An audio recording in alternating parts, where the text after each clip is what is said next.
the Phillies landing Jhoan Duran to close out games for them for the next 2.5 seasons. What did you think of the move and anything else that they could potentially do after this?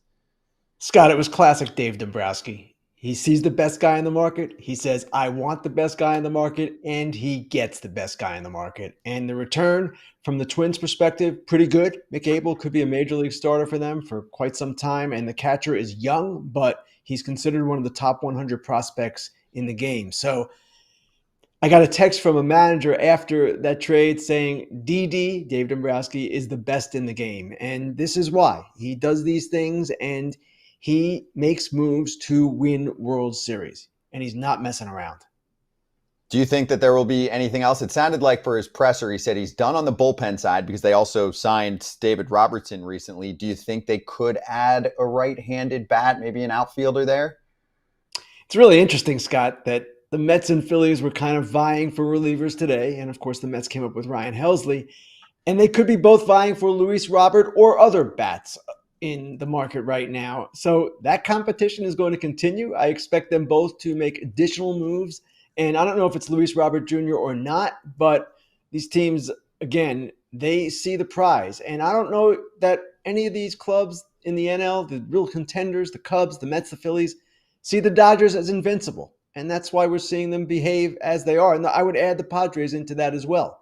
They all believe that there is a pathway here to playing really deep in October. Jose Alvarado got popped for PEDs, AJ, and this bullpen needed help as it is. So what do? They sign David Robertson, who you don't have to trade anyone for. You just have to give up money. And we should see him hopefully contributing for them in a somewhat high leverage role if he looks like he did last year. He was a strikeout machine again last year. And then Duran's great. I mean, that's great stuff for them in the 9th inning. How much do you think this makes them a World Series contender like they've been the last few years? It definitely helps. Duran is the guy they've been looking for in the 9th inning. They've used Romano, which he's been okay. I think he's been bad. But I mean, listen, Duran is a bona fide 9th inning closer guy, and in Philly, he can be great, and he can become one of those guys that can get him to the next level. And this is what, like Ken said, this is what Dave Dombrowski does. He goes out, he shoots for the big fish, and he usually gets them because he's not afraid to trade guys like Abel and Tait. Because you know what? At the end of the day, if he wins a World Series in Philly, he doesn't care because the fans can give him a rest. And usually after he wins one or gets him there, he gets let go anyway, so he moves on to the next team and does it again. So God bless you, Dave Dombrowski. You're the man. So they give up an A-ball prospect in Eduardo Tait, and we're going to get J.J. Cooper's thoughts on the prospect return coming up soon. Mick Abel has made 6 big league starts. Here's the return package for the Twins. Mick Abel wasn't cracking the starting rotation for the Phillies this season. He's 23 years old. That's a guy you're going to have league minimum for the next few years. If you're the Twins, that's exactly what you're looking for. The upside's there. The floor is there, too, as at least, I would say, a back-end starter. The Phillies didn't have to give up Andrew Painter. They didn't have to give up Aiden Miller. That's their best pitcher, and then Miller's their best position player along with Justin Crawford. So Abel's up there, but it's probably not their top 3 in terms of prospects. And this is a guy for 2.5 years now that if he's healthy is a top 5 closer in the sport for the Phillies. I remember seeing the last few days reports like, oh, the asking price for some of these guys is off the charts. I saw that. I was like, that looks okay. I actually thought they would get a little bit more, probably one more guy from the Phillies or from someone else. You know, the Phillies won this because they're a little bit more aggressive. Dave Dombrowski is more aggressive than most other GMs. Yeah, and he doesn't let Tait sit there as an 18-year-old and say, oh, man, in 4 years, this guy could be our starting catcher. Well, in 4 years, Dave Dombrowski probably won't have that job, so he doesn't care. Yeah, and Mick Abel, he's not getting in the rotation right now. We have Painter and some other guys coming. Okay, Twins, enjoy. We'll take Duran for, 3 years he has left? 3 playoff So we know runs. for the next 3 years, our closer is probably going to be Duran. I love this move. Duran has postseason experience, too. 4 postseason appearances, 18 batters faced, no runs, 2 hits, 6 strikeouts, no extra base hits. You'll take that. Yeah, pretty good. Yeah, pretty damn good when you're facing the best hitting. For me, I'm curious on a team like the Mariners. They picked up Josh Naylor. It sounded like, according to at least some reports, including John Heyman, that they were in on Duran and in on Helsley and didn't get them. I'm like, they've got a better prospect cupboard in terms of what the industry values than the Phillies for sure.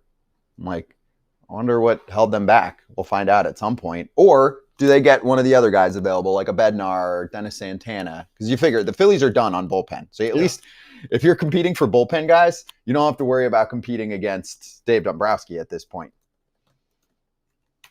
True. That's big. No, that is a big thing. But the Phillies are done. Now what do they do next? What do the Phillies do next? What do you want them to do? What do you think they will do? They need an outfielder. Luis Robert. I don't know if he's the answer. Everyone keeps using that name, but I mean, maybe. I don't know. I just don't know. I think they need another bat for me in order to make this a complete roster that can win a World Series. I think they could win a World Series now if the guys stay healthy, but if they get that one bat, this could be a really dangerous team come October. What about Gino Suarez? Yeah. I mean, how long's Bohm out? I don't know. What if he's in the deal? What if the Diamondbacks get Bohm for next year? The Diamondbacks are trying to compete again next year. I mean, that might be the thing.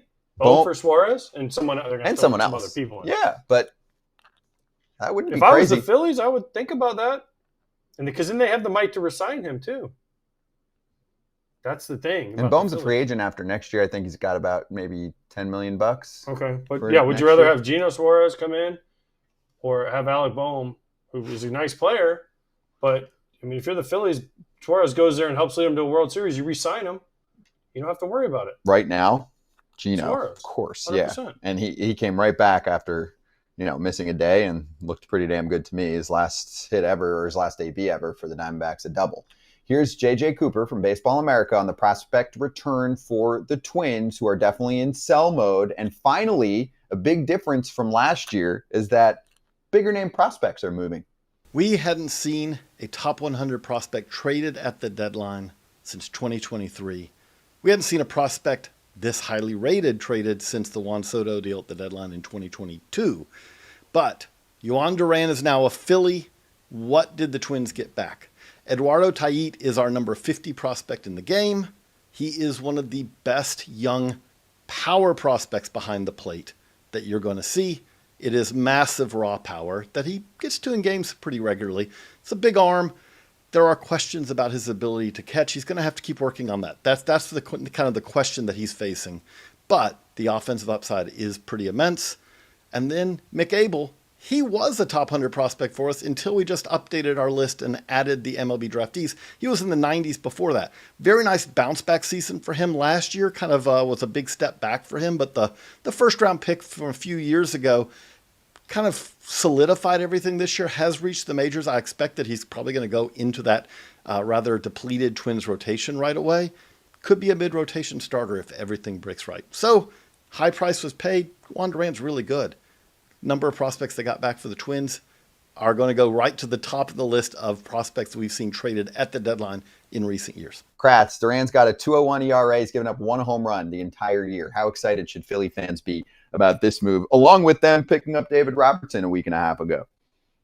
Ever since Jose Alvarado went down, they've been looking for a closer. They have a legitimate, bona fide closer. That's not only just a one-year rental. That's right, 2.5 years for Jhoan Duran. Was that important to them? Alvarado's a free agent after this year?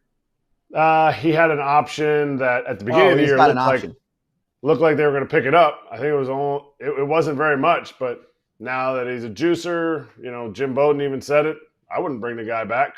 Like, why pick up the option? You don't know what kind of guy you get. I don't think it's that simple for the Phillies. I think it could be still on the table, but yeah, it's always great to lock down your closer role. And, you do it in a trade for Mick Abel, who filled in admirably. After his first outing, kind of his strikeout numbers kind of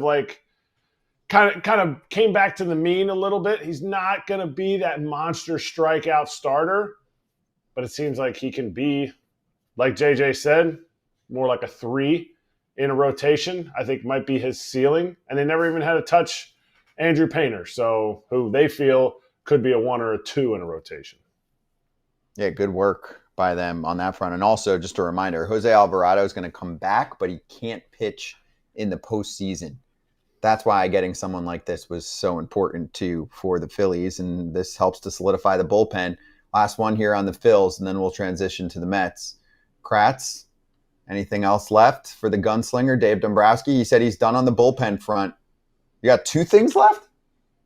I would have said he needed one more on the bullpen. That's saying that David Robertson is who David Robertson is. I get it. He said they're done on the bullpen front, but I feel like, yes, you go Duran, you go Kerkering, you go Matt Strom. We've seen plenty of teams win the World Series the last 2 years. Do they have only 3 guys? Is that all they have? Like, it's something that you wonder, do you want to have that 4th solid guy? Now, if they're done on the bullpen, then to me that means kind of what Jim said earlier today. Maybe they'll go big. Maybe they'll go big in the position player, because I think it's going to take something big to get Eugenio Suarez. All depends where they feel like Alec Boehm is. Do the Diamondbacks want would it be a Boehm for Suarez type of? Yeah, but more. But absolutely more, but I'm saying where they get a big league baseball player to step in for next year in Boehm. I think that's certainly possible for them, and we can cross off 2 names that were potentially going for him, the Yankees and the Reds. They got their third baseman, so now you're probably down to 4-ish teams, right? Cubs, Tigers, Phillies, Mariners, Astros. So 5. Right, 5 teams, and I'm sure someone will tell us we're forgetting about someone in the comments, but we love you.